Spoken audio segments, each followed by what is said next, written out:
চলে এলাম আপনাদের জন্য আরো একটি নতুন রেসিপি নিয়ে। চিতই পিঠা। এই পিঠা খুব কম মানুষই পারফেক্ট ভাবে তৈরি করতে পারেন। অনেকভাবে এই পিঠা তৈরি করা যায়। তবে আজ আমি মাত্র ৩টি উপকরণ দিয়ে পারফেক্ট ফুলকো, নরম চিতই পিঠা রেসিপি দেখাবো। দেখতেই পাচ্ছেন আমার পিঠাগুলো কতটা নরম এবং ঝাঁঝরি হয়েছে। খেতেও কিন্তু অসাধারণ হয়েছিল। চলুন রান্নাটা শুরু করি। আসসালামু আলাইকুম। আমি ফারজানা জাহান নিপা স্বাগত জানাচ্ছি নিপাস ডায়েরি রেসিপিতে। এখানে চিতই পিঠার জন্য প্রথমে আমি নিয়ে নিয়েছি ৩ কাপ আলো চাল বা আতপ চালের ভেজা গুঁড়া। আপনারা চাইলে শুকনা গুঁড়া দিয়েও করতে পারেন। ৩ কাপ গুঁড়ার জন্য এখানে ১ টেবিল চামচ লবণ লাগবে। লবণ ঠিক না থাকলে পিঠা কখনোই ভালো হবে না। এখন এই গুঁড়ায় দিয়ে দিচ্ছি ১/২ কাপ নরমাল পানি। এখন পানিটাকে গুঁড়ার সাথে ভালোভাবে মেখে নিচ্ছি। প্রতিটা স্টেপ খুবই ভালোভাবে খেয়াল করবেন। এখানে শুকনা গুঁড়া হলে আরো বেশি পরিমাণে পানি লাগতো। ঠিক এইভাবে মিশ্রণটাকে হাত দিয়ে ভালোভাবে মেখে নেবেন। আপনারা চাইলে চামচও ব্যবহার করতে পারেন।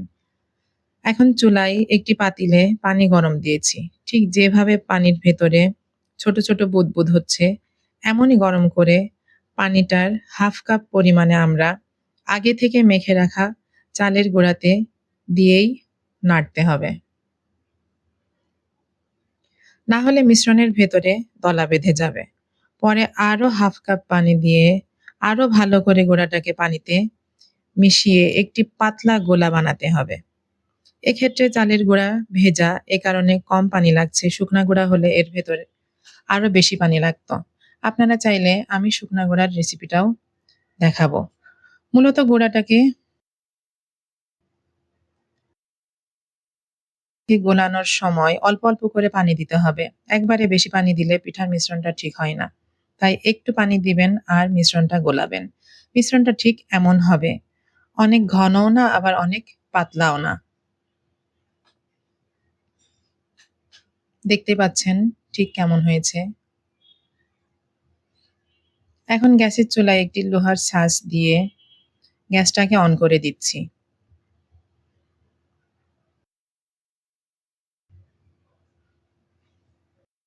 ছাঁচটাকে ভালোভাবে গরম করে নিতে হবে। দেখে হয়তো বুঝতে পারছেন কেমন গরম করতে হবে। এখন পিঠা যেন ছাঁচ থেকে মসৃণভাবে ওঠে তার জন্য একটি কাপড়ে হালকা তেল দিয়ে গরম ছাঁচটাকে মুছে নিচ্ছি। এখন আরো একটু গরম হলে তাতে পিঠার গোলা দিয়ে দিচ্ছি।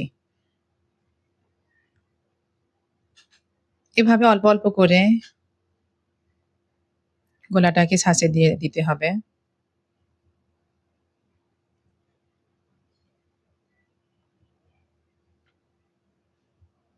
এখন সাথে, সাথেই ঢাকনা দিয়ে ঢেকে দিলাম।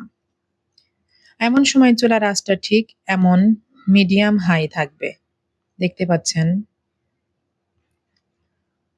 পুরা পিঠা বানানোর সময় চুলার আঁচটা একই রকম রাখতে হবে। না হলে পিঠা ভালো হবে না। ২ মিনিট পরে দেখতে পাচ্ছেন আমাদের ১ম পিঠা কি সুন্দর হয়েছে মাশাআল্লাহ। অনেক সুন্দর ফুলকো এবং সাদা হয়েছে। এখন এগুলা দেখছেন কত সহজে উঠে যাচ্ছে। এভাবে আরো পিঠা বানিয়ে নিচ্ছি।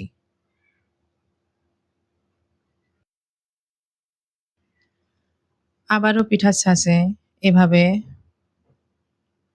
গোলাটাকে দিয়েই আবার ঢাকনা দিয়ে ঢেকে দিব।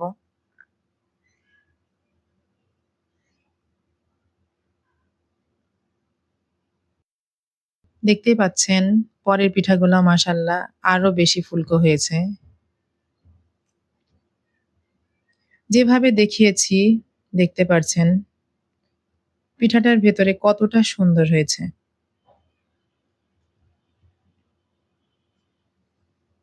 অনেক সুন্দর হয়েছে পিঠাগুলা।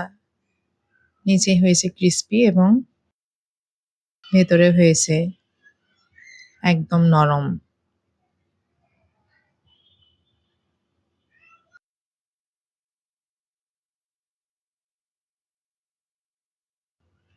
এই পিঠাটা আমরা সাধারণত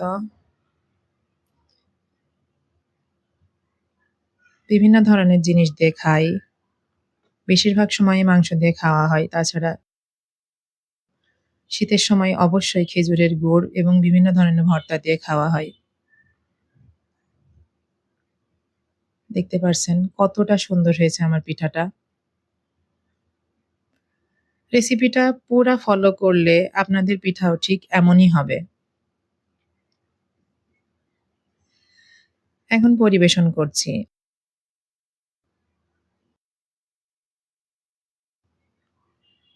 আমরা আজকে এখানে মাংস দিয়ে খেয়েছি। আপনারা চাইলে আপনাদের যেটা দিয়ে ভালো লাগে সেটা দিয়েই খাবেন। ভিডিওটা যদি ভালো লাগে তাহলে কমেন্ট করে জানাবেন। আর যদি বাসায় তৈরি করেন তাহলেও কমেন্ট করে জানাবেন কেমন হয়েছে। আর আমার চ্যানেলে এমন আরো যদি রেসিপি পেতে চান তাহলে জানাবেন অবশ্যই কে কোন ধরনের রেসিপি দেখতে চান। পিঠাটা কিন্তু অসাধারণ হয়েছিল। আপনারা ঘরে তৈরি করবেন। আজকের মতো এখানেই শেষ করছি। ধন্যবাদ।